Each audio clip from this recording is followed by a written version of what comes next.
Fique por dentro das principais discussões que impactam seus investimentos e das análises de nossos especialistas sobre as movimentações do mercado financeiro. Falando nisso, nosso encontro é toda manhã, logo após a abertura do mercado. Entre nos canais oficiais do Itaú Personalité e envie suas dúvidas sobre recomendação de investimentos.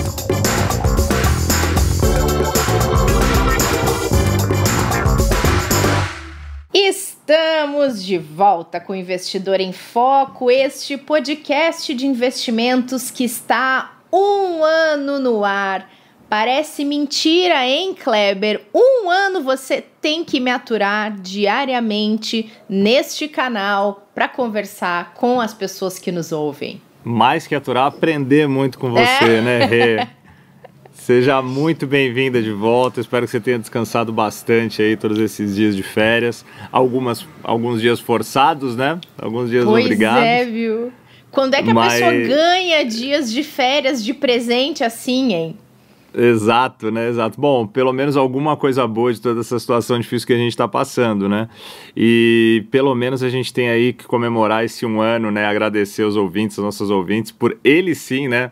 Nos aguentarem, nos suportarem e nos incentivarem todos os dias aí para continuar fazendo esse trabalho, né, Rê? Muito legal. É verdade, Kleber. No fim, gente, a gente tinha planejado coisas para esse 1 ano que completou no último dia 1º de abril, e não foi mentira, a gente realmente começou o podcast em um dia 1º de abril, no meio da pandemia, em 2020.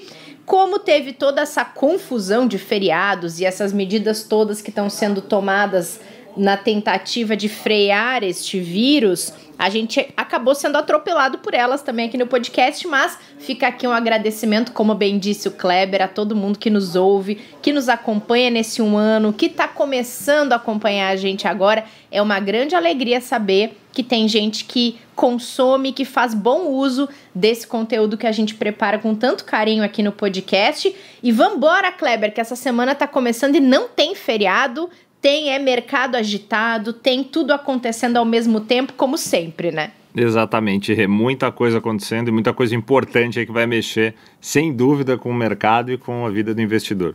Pois é, queria começar conversando com você sobre o Boletim Focus. Toda segunda-feira sai esse relatório e, junto com isso, estava vendo aqui que alguns bancos de investimento internacionais têm revisado projeções de crescimento do PIB brasileiro. Alguns falam entre 3% a 2% em 2021.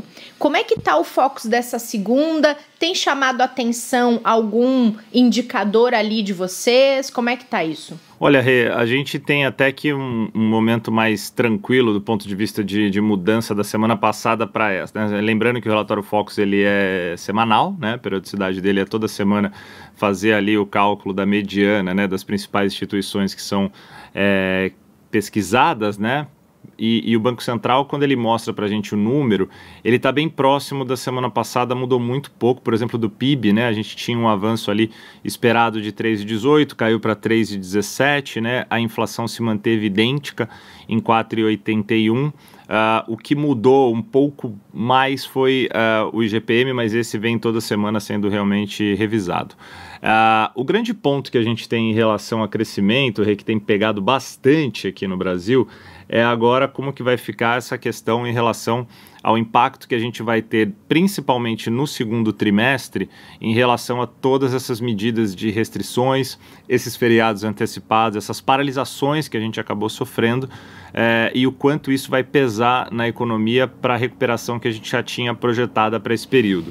Né? Então é esperado um bom avanço no primeiro trimestre ainda, mesmo com um certo impacto também na segunda quinzena final ali do mês de março, mas o primeiro trimestre deve ser um trimestre mais interessante. A gente já tem visto isso, né, na semana passada com dados de novos postos de trabalho que foram divulgados, né, a própria pressão inflacionária mostrando aí também um dos efeitos disso é a retomada das pessoas, né, em relação ao consumo também.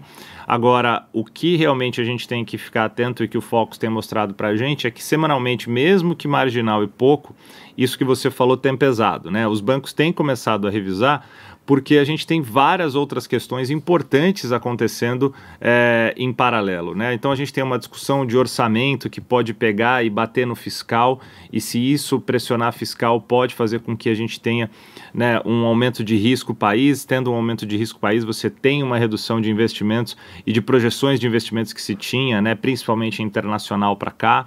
Você pode ter com isso uma pressão no câmbio, e o câmbio acabar pressionando um pouco mais a inflação, isso sendo prejudicial para a gente. Então, para se ter uma ideia, né, das avaliações que a gente já tem aqui, os primeiros sinais que a gente já consegue colocar para o investidor é que existe uma projeção aí de um déficit primário de 2,5% do PIB para 2021. Se isso se mantiver, a gente não deve ter grandes alterações daquilo que está sendo projetado por enquanto. Se isso aumenta, se o déficit vai aumentando, você provavelmente pode acabar tendo um impacto maior ainda nas projeções de PIB que a gente tem para hoje. Então, é importante sim o investidor acompanhar isso, porque vai refletir em todos os ativos que ele estiver alocando, ou boa parte deles, né, Rê? Até porque, né, Kleber, como você trouxe, a gente está diante de uma série de riscos ao longo de 2021, que talvez a gente não se livre deles ainda esse ano, né? A questão inflacionária que preocupa, o risco fiscal, a questão do próprio risco da pandemia, de se vai ser possível contê-la ou não, e o risco também da imagem do Brasil perante o mercado internacional e tudo mais, né? E você tocou na questão da criação de empregos. O Departamento de Emprego dos Estados Unidos, na última sexta-feira, que era feriado, então a gente não trouxe isso também por esse motivo, eles mostraram que foram criados 916 mil postos de trabalho no mês de março, e foi o maior crescimento desde agosto de 2020, fazendo com que a taxa de desemprego norte-americana caísse de 6,2% para 6%. Isso já anima mercados, dá para dizer alguma coisa? Nessa segunda, Europa tá em feriado e alguns mercados asiáticos também não abrem, né, Kleber? Anima bastante, Rê. Na verdade, a gente já sentiu esses reflexos na própria sexta-feira, né? Quando a gente olha para os índices futuros norte-americanos, eles vão operando em alta nessa segunda-feira, por enquanto. Ainda não abriram os mercados por lá. Já vem refletindo no nosso mercado aqui, que vem agora nos primeiros minutos, né, de operação. E muito por quê? Porque se esperava ali uma criação de 623 mil vagas, né? Ou seja, veio bem acima do que era esperado pelos especialistas no mercado, e com um dado importante, além da questão de ter reduzido o percentual de desemprego, como você apresentou ali, para 6%, você não teve, de fato, uma deflação de salários, ou seja, o nível de salários também foi considerado como mantido, né, nesse último payroll, o que também é muito importante, né? Você diminui o desemprego, você gera novos postos de trabalho e você mantém, então, o poder de renda, não vou nem dizer o poder de compra, né, mas sim o poder de renda das pessoas, por você não ter uma queda ali na média de salários. Outro ponto que daí sim é um pouco mais negativo, mas que está sendo trabalhado muito pelo governo norte-americano, é a questão do número que ainda precisa ser recuperado, que está na casa aí negativa de 8 milhões de postos de trabalho, né? Então, esse número foi muito importante porque ele dá sinais da expectativa de que nos próximos payrolls a gente continue com essa onda de recuperação para exatamente cobrir esse déficit de empregos que foram gerados por causa da pandemia.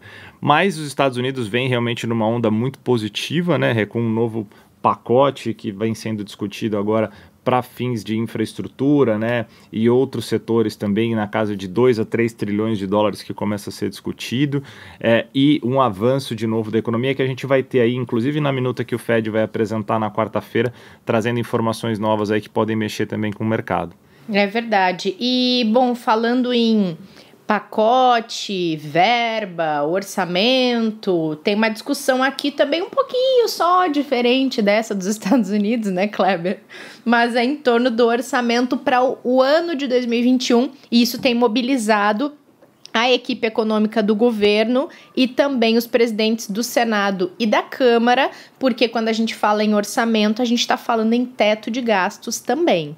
Exato, a grande preocupação aqui é o quanto esse novo orçamento vai poder trazer de impactos no fiscal, né? Esse é o grande, vamos dizer assim, X de toda essa questão do ponto de vista econômico, né? Do ponto de vista político, ainda tem outras preocupações, né, que já foram até colocadas como a não se trazer para uma discussão, né? O próprio presidente da Câmara disse que não, apesar de que poderia ser questionado algum tipo de pedalada fiscal pela forma como foi apresentado o projeto do orçamento, ele entende que uma vez que isso é proposto pelos próprios parlamentares, então fica de uma forma um pouco mais tranquila a visão de que o próprio Congresso está dizendo aquilo que ele entende que deve ter no orçamento. Mas a equipe econômica, preocupada com esse risco, chamou o próprio TCU, né, o Tribunal de Contas da União, para fazer uma avaliação e se manifestar em relação a isso. Essa manifestação do TCU pode sair nos próximos dias, né, espera-se que até no máximo 5 dias saia, porque o presidente tem até 10 dias a contar de hoje para tomar uma decisão de sancionar ou não o orçamento e se com ou não vetos, né? Provavelmente deve ter vetos parciais, provavelmente o TCU deve rejeitar algumas propostas que foram feitas ali no orçamento, e o impacto desse orçamento vai dar o tom de toda a questão daquilo que vai poder ser gasto, como ser gasto para o investidor entender, né? E o impacto fiscal que isso pode trazer para o país. Então, assim, é uma decisão muito importante a acontecer nos próximos 10 dias, e essas manobras que foram feitas podem ser alteradas através dos vetos a se fazer na hora do presidente sancionar, ou mesmo até rejeitar, o que deve ser um pouco mais difícil, já deve sair com alguns vetos, né? Para que a gente tenha um orçamento que não traga mais problemas daqueles que a gente já tem em relação à questão fiscal, né, Rê? É verdade. Bom, e a pandemia, né, Kleber? A pandemia aí mexendo com todas as economias mais uma vez, a pandemia não dando trégua para a maioria dos países que ela já atingiu e continua atingindo. Por aqui a gente tem uma taxa de vacinação ainda muito baixa, apesar de expectativas de que a vacinação se acelere um pouco para que a gente consiga chegar na metade do ano com uma parte maior da população imunizada e além de todos os outros cuidados necessários, enfim. Mas queria trazer uma informação bacana de um país que conseguiu, de fato, avançar, que é o Reino Unido, né, Kleber? O primeiro-ministro Boris Johnson disse que tem apresentado e apresentou hoje novos pontos de um plano escalonado de abertura da economia. Ele pretende reabrir vários setores agora, já em abril, e ele tem dentro desse plano uma expectativa de teste da população de até 2 vezes por semana, se necessário, para garantir quem é que vai estar apto a circular, a participar de eventos ou não, para que as pessoas possam se sentir um pouco mais seguras, né? Então é um exemplo legal de trazer de que é possível conseguir contornar esse vírus através de políticas e da vacinação, né? Sem dúvida, pelo menos uma informação muito importante que a gente teve. Ele dá até uma data, né, para início disso, que seria dia 12 de abril, né, para essas reaberturas. E a gente olha isso com a expectativa de também começar a ver aqui no Brasil isso acontecendo nos próximos meses, né? A gente está longe ainda dessa reabertura tão avançada quanto do Reino Unido, mas pelo menos a gente já tem alguns números aos poucos mostrando que tem um avanço, sim, do nível de imunização aqui no Brasil, né, Rê? E a expectativa do Ministério da Saúde de manter uma média acima de 1 milhão de vacinados por dia, se possível, talvez ainda ao longo do mês de abril, né? Então, a informação ela é mais do que motivante, né, para a gente, né? E a gente fica feliz pela questão do Reino Unido e torce para que a gente consiga também esse avanço por aqui, né? E se prepara, né, Kleber? Porque o presidente do Instituto Butantan de Mascovas disse numa entrevista que ele deu nessa segunda-feira que o Brasil pode sim bater 5 mil mortes por dia e que os próximos 15 dias podem ser dramáticos. Então, o meu tchau para você é desejando que você e todo mundo se cuide, use máscara, se proteja, porque, de novo, a gente fala isso desde o primeiro dia do podcast, porque ele já começou no meio dessa pandemia. Não é um problema individual, é um problema coletivo, e se cada um fizer um pouquinho, a gente vai conseguir sair dessa. Perfeito. Acho que a gente tem que ter todo esse cuidado, sim, ainda mais nessa reta final que a gente já está.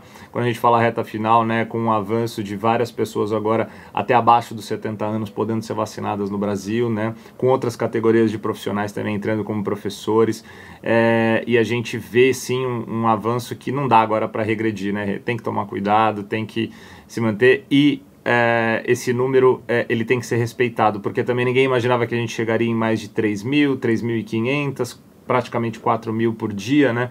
Então, se a gente não cuidar, a gente pode realmente, infelizmente, chegar num número como esse, mas vamos torcer para que todas essas medidas de restrição que a gente tem passado, né, nessas últimas semanas, nesses feriados antecipados em diversas regiões, né, e com até toque de recolher em vários lugares, tem aí um efeito positivo para que a gente tenha uma redução forte dessa curva, aí, um achatamento aí ao longo das próximas semanas. E ficamos na torcida aqui e o nosso pedido para que todo mundo se cuide muito. Combinado, Kleber. A gente se encontra para nossa aula com o professor Martim nessa terça, então. Valeu, Rê. Até amanhã. Obrigado. Seja muito bem-vinda mais uma vez. Obrigada. A gente se encontra e obrigada a todo mundo que acompanhou esse episódio. Valeu pela audiência nesse ano de Investidor em Foco aqui na sua plataforma de podcast. A gente espera vocês nessa terça, no próximo episódio. Até lá! Fique por dentro das principais discussões que impactam seus investimentos e das análises de nossos especialistas sobre as movimentações do mercado financeiro. Falando nisso, nosso encontro é toda manhã, logo após a abertura do mercado. Entre nos canais oficiais do Itaú Personalité e envie suas dúvidas sobre recomendação de investimentos.